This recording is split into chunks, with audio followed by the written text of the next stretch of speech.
4 সদস্যের এই ডাকাত দল গেল মাস কয়েক আগে চেষ্টা চালিয়েছিলেন হবিগঞ্জের আজমিরিগঞ্জের পূবালী ব্যাংকের একটি বুথ লুটের, কিন্তু ব্যর্থ হন তারা। তবে সফল হয়েছে তারা সিলেটে এসে। ওসমানীনগরের শেরপুরে ইউনাইটেড কমার্শিয়াল ব্যাংকের এটিএম লুট করেছে তারা। তাদের লুটের ধরন আর অভিজ্ঞতার ছাপ দেখে তাজ্জব বনতে হয়েছে পুলিশকেও। কিন্তু শেষ পর্যন্ত প্রযুক্তির কাছে হার মানতে হয় তাদের। প্রযুক্তির ব্যবহার আর পুলিশের বিচক্ষণতায় ধরা পড়েছে ডাকাত দলের 4 সদস্যই। বৃহস্পতিবার আদালত ওই 4 ডাকাত সদস্যের 5 দিন করে রিমান্ড মঞ্জুর করেছেন। 4 সদস্যের ডাকাত দলের 3 জনকে আটক করে ঢাকা মেট্রোপলিটন পুলিশের গোয়েন্দা বিভাগের সদস্যরা। বুধবার তাদেরকে নিয়ে সংবাদ সম্মেলন করেন ডিএমপির যুগ্ম কমিশনার হারুনুর রশিদ। ঢাকায় ডিবির হাতে ধরা পড়া 3 ডাকাত সদস্য ছিল নূর মোহাম্মদ, শামীম আহমদ ও আব্দুল হালিম। আর অপর সদস্য শাফিউদ্দিন জাহিরকে গ্রেফতার করে সিলেট জেলা পুলিশ। বৃহস্পতিবার সিলেট জেলা পুলিশের সম্মেলন কক্ষে সংবাদ সম্মেলনে পুলিশ সুপার মোহাম্মদ ফরিদুদ্দিন জানান, 4 সদস্যের ডাকাত দলের সর্দার হবিগঞ্জের শামীম আহমদ। কয়েক বছর আগে সে দুবাই থেকে দেশে ফিরে।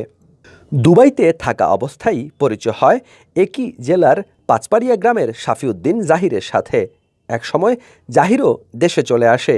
দেশেও দুজন মিলে চুরি, ছিনতাই সহ নানা রকম অপকর্ম করতেন।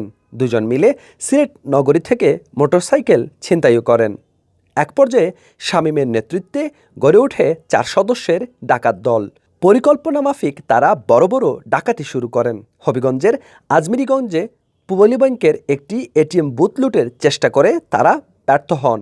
এর মধ্যে গত 18 আগস্ট মৌলভীবাজারে শ্রীমঙ্গলের আজমিরি ফ্লাওয়ার মিল থেকে মোটা অঙ্কের টাকাও লুট করেন তারা। এই অপরাধের মূল হোতা জাহির এবং শামীম দুজনই আসলে পেশাদার অপরাধী। তারা ইতিপূর্বে বিভিন্ন জায়গায় এরকম অপরাধ কর্ম করেছে, সেটা আমাদের তদন্তে ইতিমধ্যে বেরিয়ে এসছে। আপনারা জানেন গত 18ই আগস্ট শ্রীমঙ্গলে আজমেরি ফ্লাওয়ার মিলসে একটা চুরি করেছিল রাতের বেলায় 4 জনে। সেটা একটা দস্যুতা ছিল, সেখান থেকে বেশ কিছু টাকা নিয়েছিল। গেল রমজান মাসে সিলেট থেকে ফেরার পথে শামীম ও জাহিরের চোখ পড়ে ওসমানীনগরের শেরপুরস্থ ইউসিবি ব্যাংকের বুথের দিকে। বুথের সামনে একটি বড় গাছ থাকায় তারা টার্গেট করে ওই বুথকে। পরিকল্পনা মাফিক গত 12 সেপ্টেম্বর তারা অপারেশন চালায় সেখানে। বুথে দায়িত্বরত নিরাপত্তারক্ষীকে জিম্মি করে তারা লকার ভেঙে লুটে নেয় প্রায় 24 লাখ টাকা। এ ঘটনার পর ঘুম হারাম হয়ে ওঠে সিলেটের জেলা পুলিশের। জড়িতদের গ্রেফতারে তারা সাহায্য চায় ডিএমপির গোয়েন্দা ও সাইবার ইউনিটের। আজমিরি ফ্লাওয়ার মিল ও ইউসিবি ব্যাংকের বুথের সিসি ক্যামেরার ফুটেজ দেখে পুলিশ নিশ্চিত হয় উভয় ঘটনা একই ডাকাত দলের কাজ। পুলিশ সুপার ফরিদুদ্দিন জানান, ডাকাত দলের সর্দার শামীম বিদেশেও ব্যাংকের এটিএম বুথ ডাকাতি করেছে। এটিএম বুথ ডাকাতির ঘটনায় সে ওমানে 8 বছর জেল খেটে দেশে আসে। এটিএম বুথের মধ্যে একটি গোপন ক্যামেরা লাগানো থাকে, যা টাকা তুলতে আসা গ্রাহকরাও দেখতে পান না। কিন্তু ডাকাতির সময় প্রথমেই ওই চক্রের সদস্যরা ওই গোপন ক্যামেরাটিতেই কালো রং লাগায়।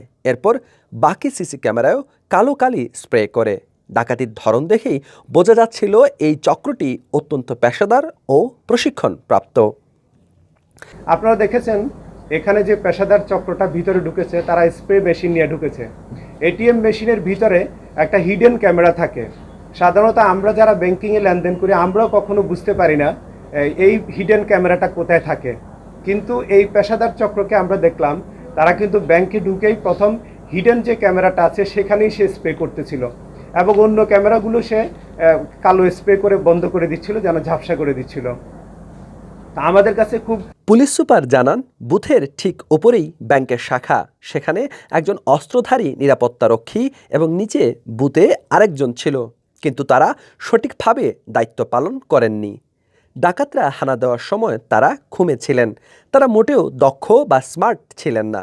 ব্যাংকের নিরাপত্তা ব্যবস্থায় মারাত্মক ত্রুটি ছিল।